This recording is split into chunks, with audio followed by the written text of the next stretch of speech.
Is it irresponsible for an employee to refuse to pick work calls on the weekend?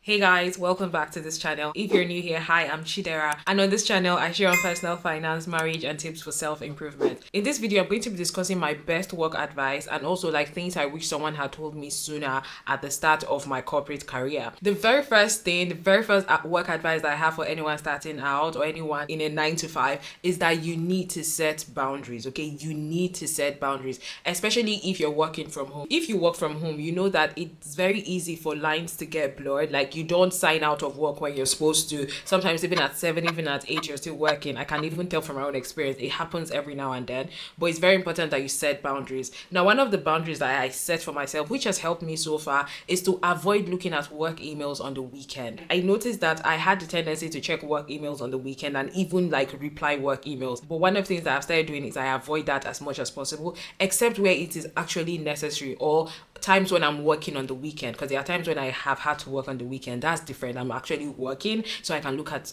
work emails. But if the weekend where I'm not working, I literally avoid looking at my work emails. Another thing that I've done is to sign out of my work emails from my personal device. So before, my work email was here, and I realized that even on weekend, it made it very difficult for me not to look at the email, and sometimes it caused anxiety for me as well. So I don't even have my work email signed into my personal device. I have to open the laptop to look at my work emails. Another boundary that I have set is prioritizing some personal engagement. So there are times when a work function has to come up in the evening, and I have learned to start saying, oh, I have a personal engagement at that time. Like, prioritizing things like date night with my husband instead of just canceling because a work thing came up. No, I'm learning to place my priorities in the right things. I prioritize my time with my husband. So if something else comes up, work related, if I can cancel it or if I can ask for it to be rescheduled, I will, because I'm not trying to compromise that important time with my partner. Another thing that I saw recently on Twitter is this tweet where he says, those of you who refuse to pick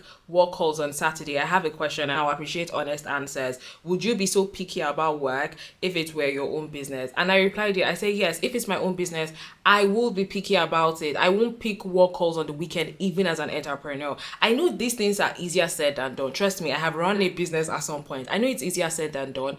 But point is, if you don't set these boundaries for yourself, no one else will. Even as an entrepreneur, you should have working hours and you should have things that you don't do outside of your working hours. And one of it is picking calls on the weekend. If you're an employee and have to pick calls on the weekend, if it's an exception, that is fine, but not when it becomes the norm, okay? Picking calls outside of your working hours should be an exception and not the norm. And nobody should make anybody feel bad for not taking on extra work, especially when they're not being paid for overtime. Okay? The second work advice I wish that someone had told me earlier is that hard work does not lead to promotion. Hard work does not. You know, generally we feel like, oh, if you're working hard, maybe you're putting in the overtime, you're putting in the extra hours, you're going to get a promotion. Time and time again, I've realized that it doesn't really happen this way. What leads about a promotion is like concrete proof of the progress and the achievements you've been able to attain. So one thing I've been doing lately is to keep a praise file. So at the end of every quarter, I try to list down all the things that I think I did that actually contributed to, you know, maybe the company's revenue or helped the company cut cost or, you know, something, any achievement at all. I note them down in a document I have termed praise file. This is what you're going to use to make a case for yourself when you need a promotion or when you're trying to argue out why you need a bonus. Hard work does not really lead to promotion. It is evidence, it is proof, it is achievements that actually lead to promotions and maybe getting a bonus. So start keeping a praise file today. The other work advice that I have is that you need to realize that you're 100% dispensable. Nobody is indispensable at work, and as such, you should not slave yourself for the job. What comes to mind right now is the book Yinka, Where's Your Husband? If you've not read it, I'm going to put the book up here. Really hilarious book to read. And in that book, she was literally like working on weekends, working overtime, doing the best like that she can because she was trying to get like a promotion, only for her after 3 years of slaving. Literally, she slaved for the job. 3 years after, or was it 5 years? I can't remember. She got a letter thinking it was a promotion letter, only to realize that she had been fired and it was a rude shock. And in that moment, I'm like, these are the problems. Like, you slave yourself trying to hit something or trying to obtain a favor at work, only to realize at the end of the day you're completely dispensable. So one thing I would say is always give like 100% to your job. If you're hired for something, give it 100, be excellent at it, but don't become a slave to that job, especially because you're hoping that by going over and beyond, you're going to become a person who is indispensable. Nobody's indispensable, and you just need to be able to strike a balance. Another important work advice, which I actually learned this earlier on in my career, is that always send an email to reiterate what was said in a conversation. So if you had a conversation with a colleague, after the conversation, if it's verbal, just send an email summarizing everything that was said, because it has happened to me before where a colleague, not even on my current job when I was in Nigeria, where a colleague literally denied a conversation that we had. And I'm like, but you said this, we had this conversation. And the person was looking out for themselves and refused to take like the fall for that, refused to agree or like state that we had a conversation about the issue at hand.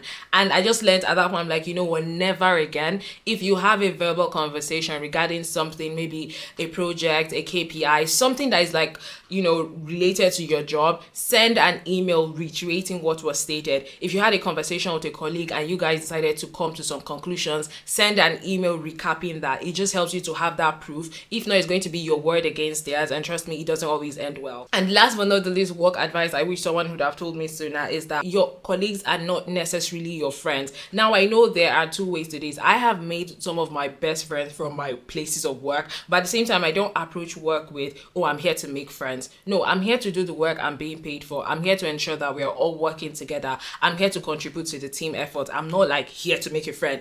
If I make a friend at work, that is great. So when you have this understanding, I feel like it helps you just remove some kind of emotions from work. Like, you're here to work, so put aside your differences and do what you have to do to get the job done. Do you get me? So yeah, you might make friends at work, like your colleagues can even be some of your best friends for life. But I feel like going into it trying to make friends, I don't think it will always work out so well. But if it happens along the way, that's perfect. One of my closest friends currently, she became my friend at work. So I'm just saying that that's something to have at the back of your mind.